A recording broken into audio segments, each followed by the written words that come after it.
Hello and welcome back to another episode of The Lazy Entrepreneur.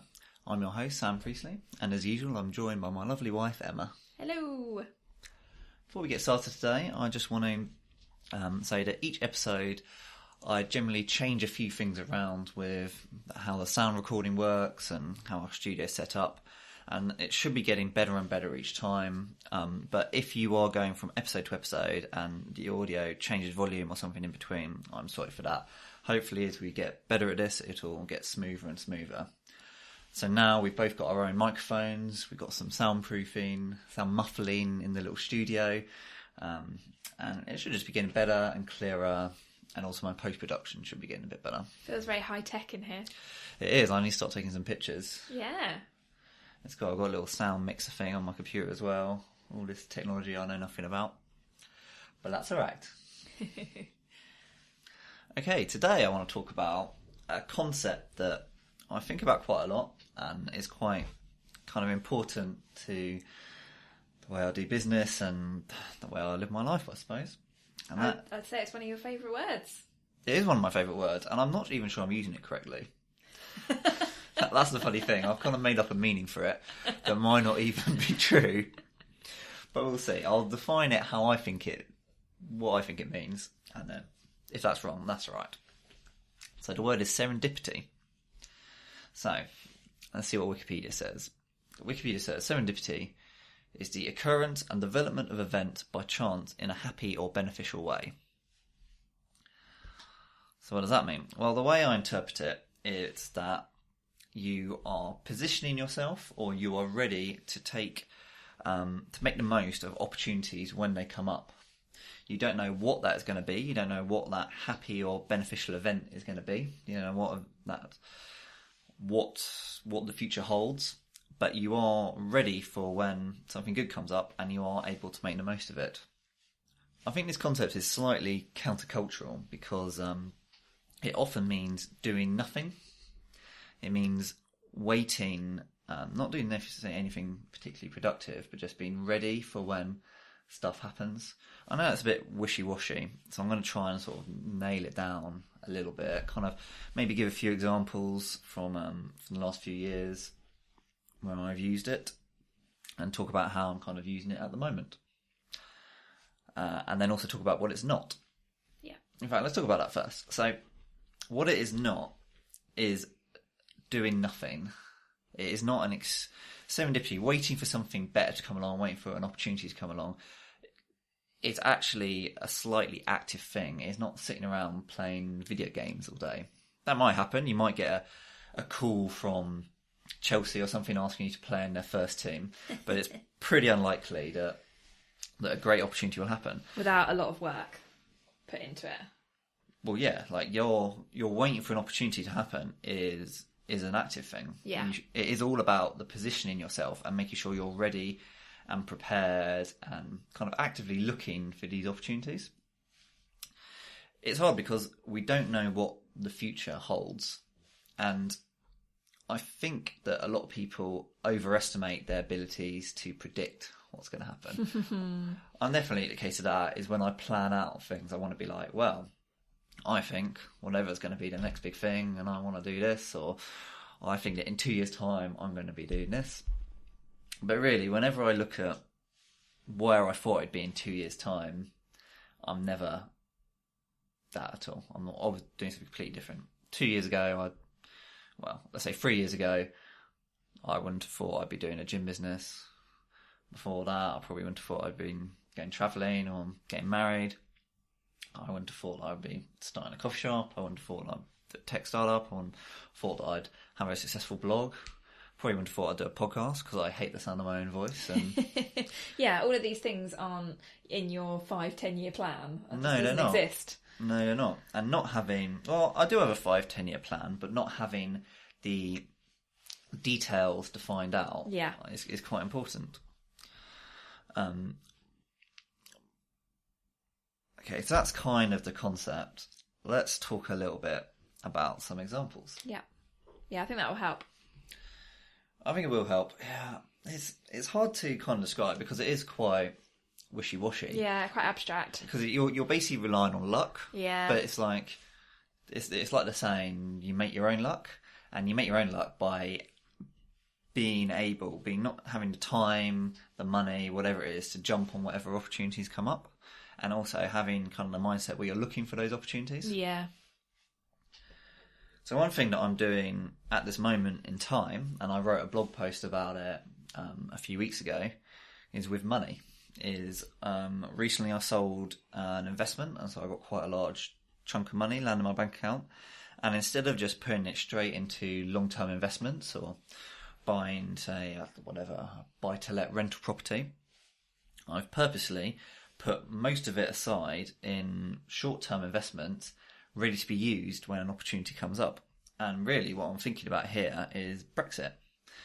Britain is leaving the EU. We don't know what that deal is going to look like. We don't know what's going to happen to the stock market, house prices. We don't know what business opportunities are going to occur. We don't know what arbitrage opportunities are going to occur. And I just want to be ready for whatever they are. I often get asked, do I think the house prices are going to crash? I don't know. If I did know, then I'd be acting on that. Yeah. But I don't know. So what I am doing is I'm leaving myself open for that possibility. Whatever opportunity comes up, I'm kind of ready for it. Another example with money is I've kind of plucked out because it's quite a nice little story. Was I often investigate kind of random ideas. So I have a float that I set aside to invest in these ideas or opportunities.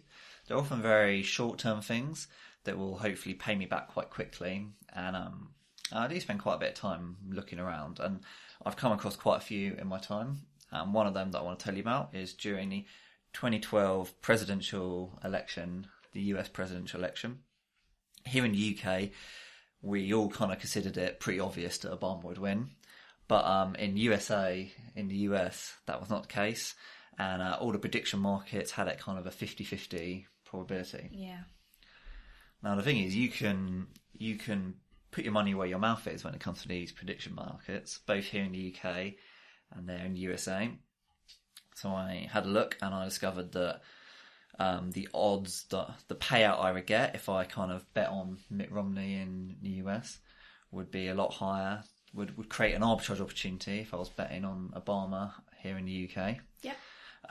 Quite a big difference. And so I was able to put my entire kind of opportunity float that I had on this one opportunity, which paid me, I think it was about a 30% return in kind of a couple of weeks. That's really good. And that's not the only example of that. There's other similar things. Even a lot of my businesses have had a start like that, like with the table tennis business, which is currently my most profitable business. That was one of these situations. I had a little float set aside for investing in kind of random ideas, and that's what we did. We didn't put much thought into it. We spent, I think it was under that's a few £1,000s, might have been £3,000 or something, on an initial stock of table tennis bats that we didn't put much thought into. Decided to try and sell it and see what happened. Basically, actually, let me go into that a little bit deeper. The concept was that my friend Ben had a popular table tennis blog through which he was referring people to certain websites by table tennis bats, and he was earning a slight commission on it. And he was selling maybe something like 20 a month or something like that. So we thought, well, instead of doing that and him earning 5%, why don't we start our own table tennis brand, and he can, do it at least as good as these other ones, and we can get those 20 sales for ourselves. So we had this idea and we thought, we're at least going to get 20 sales, so there's not that much risk. It was an opportunity that we tried out. And then that then developed into this huge business that is now running today. Wow. So that's kind of it. So I have a little float that's set aside, ready for these random opportunities, stuff that I would never have thought about. Again, like people ask me, why did you are you really into table tennis? I think I'd never played table tennis before starting this idea. Like I'd now gotten quite into table tennis, and I ended up doing a bunch of other stuff in table tennis. But at the time, it was an opportunity that we saw and wanted to take advantage of. So that's the money side of it. But really, the most important thing is with your time. Mm. It's one of those things where you need to have the flexibility to work on something that just appears, like take an opportunity. That can be anything. Let's say I got a phone call from a popular TV show that wanted me to appear on it to interview me about one of the projects I've done, and it was in LA, and I had to like fly off and do it. Yeah. If I was working full time on a business and doing it all in, I'd have to turn down those. And sometimes it is the right thing to do. Sometimes you're in the midst of an opportunity and it is the right time to turn down a new opportunity that appears. But then other times it's not. And other times you want to have the flexibility to go and do that. And that could be anything. That could be going along to a networking event. It could be being interviewed by someone. It could be going along to conferences. It could be all sorts of things. But generally, your opportunity is probably going to take quite a lot of time, especially if it's a business, which is kind of what this podcast is about. If the opportunity that occurs, some sort of new thing, maybe the next fidget spinners come along, you can just act on it. Fidget spinners is probably quite a nice example, because nobody could have predicted that fidget spinners would become this huge thing. Yeah, they're so random. But certain people were in better positions to benefit from it than others. And it's not because they foresaw the fidget spinners. They just already had the experience with setting up logistical supply chains, the relationships, finding factories to do that, and are able to act on it. That's something I've been thinking about recently with our Pipe House gin business. Gin is a bit of a craze at the moment, and we love it. But most people are talking about what is the next craze. Yeah. And the answer is, I don't know. But when we do know, we'll be in a very nice position to benefit from it, because we've already got all the legal set out. We already know exactly what we're doing. Transitioning from gin, one type of alcohol, to another type of alcohol is going to be very easy. Yeah. We've already got bars, we've had relationships with distributors, we already know, we've got all the legal sorted out, we know how much bottles and stuff costs, and labels. Yeah, and suppliers. Yeah. And suppliers. We're in a very good opportunity to benefit from that, even though I don't know what that might be. I've also been thinking a bit about your supper clubs. So, Emma, you have a small business where you host supper clubs. People come around to our house every few weeks. They are paid guests. You have about 8 people come, and you cook like a 3-4 course meal for them. Yeah. That is never going to be a huge business on its own. No. There's only so many. We can only fit 10 people in our house. So yeah, and I can only host so many. And you can only host so many. Yeah. But it does open you up to other opportunities should they come up. Someone might come along to your supper club who might be a publisher in cookery books and might love it, and then might talk to you, and you'd be then positioned for that. Or you could start developing social media following, start doing YouTube videos, whatever. You're currently approached quite often by people wanting to do joint venture supper clubs with you in bigger places. Yeah, particularly from the hosting point of view, because I do the hosting and the cooking. There are quite a few professional chefs out there that are looking for people to host and to understand the evening, and then kind of be behind the scenes, because you tend to be one or the other and not really both in the industry, which is quite interesting. And I mean, it's either you have an idea of how to get your supper clubs in front of customers, how to get people around, you know a little bit about what it takes, all this kind of stuff. Or there could be an opportunity that comes up that neither of us have ever thought about. Yeah, someone has a really good idea, or they want to meet with me for coffee to offer me an opportunity. And the thing is, if I wasn't doing supper clubs, I wouldn't really be putting myself out there in the kind of food industry. You wouldn't be in that food industry, would you? Yeah. Because you do spend quite a lot of time going for coffees with people just because you've got similar interests, which you've then, who are doing similar things in food, doing innovative things in food, who you never would have met if you weren't running your own, albeit it being a small food business. Exactly, and it's all about contacts in whatever industry you're in. It's knowing the influential people, it's knowing the people that have the budget, make the big decisions, running other events, etc. Definitely.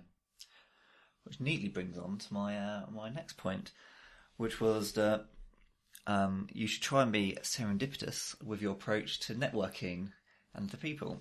I think it's quite easy to not want to meet up or network with people who you can't think of a direct reason that would be beneficial to your business or whatever you're doing.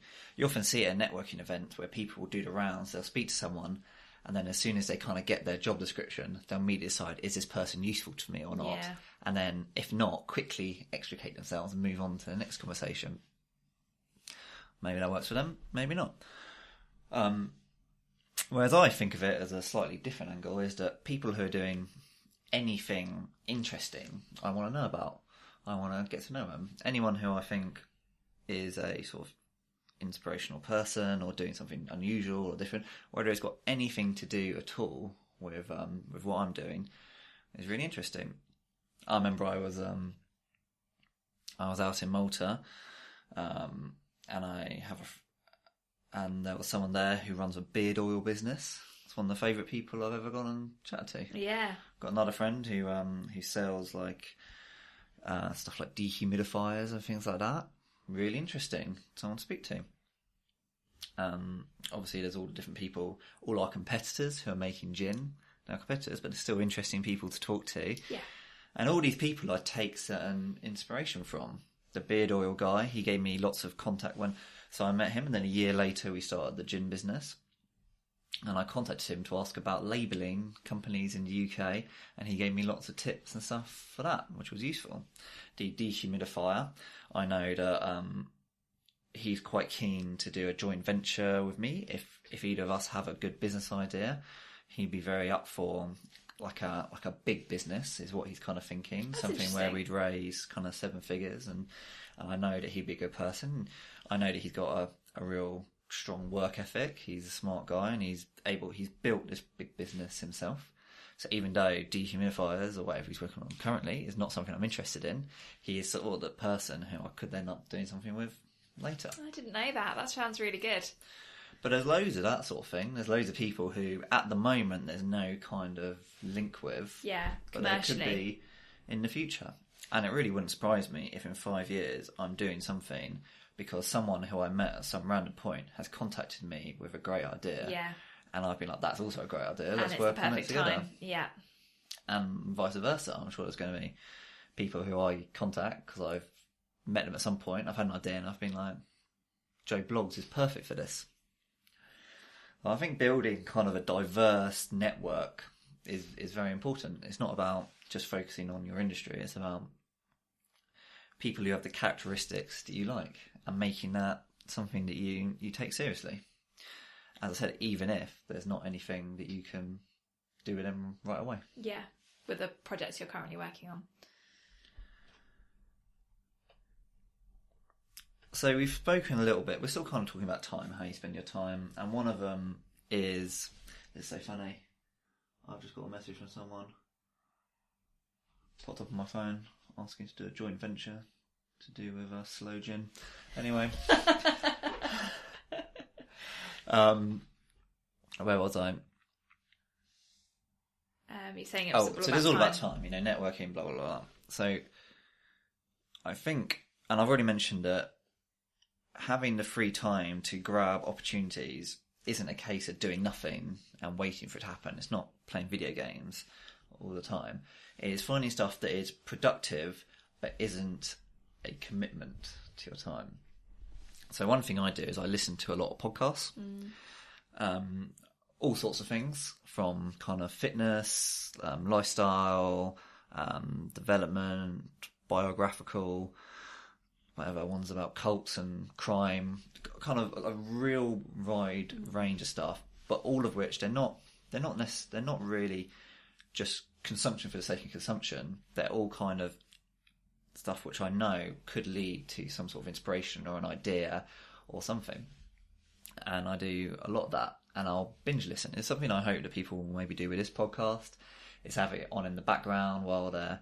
So I'll listen to a podcast while doing my accounts because they're quite boring and they don't really take any brain power. And I'll just have podcasts playing back to back in the background. Same with reading books. I read a lot of books. I listen to a lot of audiobooks as well. Again, stuff like, there's all the kind of self-help books out there. There's businessy books, there's management books, and then there's biographical books about influential people. Then there's historical books.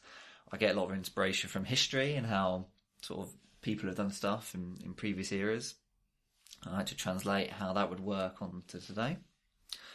So, but all of those things, if an opportunity came on, I could just drop them all and move straight onto it. Same with watching documentaries. Spend quite a bit of time doing that. Do all stuff which is useful to do. Same going to networking events, as we were talking about, going to conferences, meeting up with loads of random people for coffee, building your network. All this stuff you can just drop for no reason, because even though it's useful, something better can come up that is more useful. Yeah, better use for your time. Or you might get inspiration for something and go and spend all your time doing that. So it's productive, but not something you have to spend. I said it earlier, didn't I? It's a productive use of your time, but it's not a chore. It's not something you've committed yourself to do regularly. Whereas what I find with people who maybe have recently started their business, or even people who are quite deep into their business, is that they are 100% in the thick of it and they don't have any spare time at all for anything else. Same with people, I mean, it's hard for me to be a bit snobby about people who have jobs, but if you have a job, you're spending all your time working at that job, and if a great opportunity comes up, you can't just drop it and move on to that. But maybe you can with your free time that you're doing. Yeah, your evenings and your weekends. Your evenings and your weekends. Maybe the thing is, if you have a full-time job, is not booking up every weekend or every evening with social events. Yeah. Having that time for serendipity. Time for you to think stuff through, to use that inspiration. Yeah, I was going to say about time to think things through, because that's a really big thing with you, isn't it? Yeah, actually, it really is, and it's something I probably should have put into that productive time. And what I spend a lot of time doing is not just consuming stuff for inspiration, but also actively thinking through stuff, working on my ideas. I've spoken a bit before about kind of the 10 ideas habit that I kind of stole from James Altucher, where I'll think of a topic and then just come up with loads of ideas for it. But even just that, I'll spend a lot of time kind of musings over how things are going, kind of ideas, thinking about what I could do for the future. Yeah, and that really got my attention, because I was used to working in a 9-to-5, and actually we didn't have any time to think. The thinking time was when we weren't working, so it was evenings and weekends, when you didn't want to be thinking about work, you wanted to switch off. So I found that concept of, I don't know, going to a coffee shop, listening to a podcast, sitting there with a cup of coffee and thinking, actually quite strange, because it's not something I'd done before. Yeah. I don't know if Google do it anymore, but they used to have, I can't remember the exact details of it, but it was something like every employee would have something like 15% of their time would be for their own projects, for whatever they wanted to work on. And that's where a lot of Google's greatest ideas stuff like from. Gmail and things all came from. Yeah. These people, just their employees be let loose to do whatever they want, have that free time. And then when something great appears from one of these employees, then Google runs with it and turns into something even greater. Yeah, it is. Yeah, I hope I haven't been too wishy-washy in this episode, because it is a bit of a wishy-washy concept, and it's one that I don't really have a very good definition for. Well, this is the whole point of the podcast, isn't it? It's to talk about how you think about a topic in your own head and in your own words. You're not trying to come up with these are the 5 points to having the perfect life to make the most of opportunities. It's your musings. Yeah. And something where hopefully it'll be useful. Hopefully you'll spend 25 minutes listening to this and go, that's a good idea, and then go do something else. So let's just leave you on one final example of serendipity and how we positioned ourselves for serendipity and ended up working out. So my long-term business partner, Ben Larkham, there's actually one of the bonus episodes of this podcast is an interview of him, which you can listen to. Ben Larkham is a long-time business partner of mine, but the reason he became a business partner is because I just sold my business, ET Advisor, and I was left with an office that I still had a lease on. I think we had about, 4 months left of his lease. It was a 6-person office, and at that time it was just me in there. At the time, Ben was working full-time as a table tennis coach, and so I spoke to him and I said, why don't you drop down a couple of days a week, you can come in to the office and we'll spend 2 days a week working together and just try and come up with something. We had an idea at the beginning. I asked him, I'm trying to remember what it was. It was like a Groupon style website for casino bonuses. Yeah. Something very random. Specific. It's very specific. It was an idea I had, and I was looking for someone to work on it. And I'd always wanted to work with Ben because he really kind of inspires me, like the way he thinks and approaches stuff. And so I invited him to come in for 2 days a week. Pretty quickly it turned out that business didn't work out.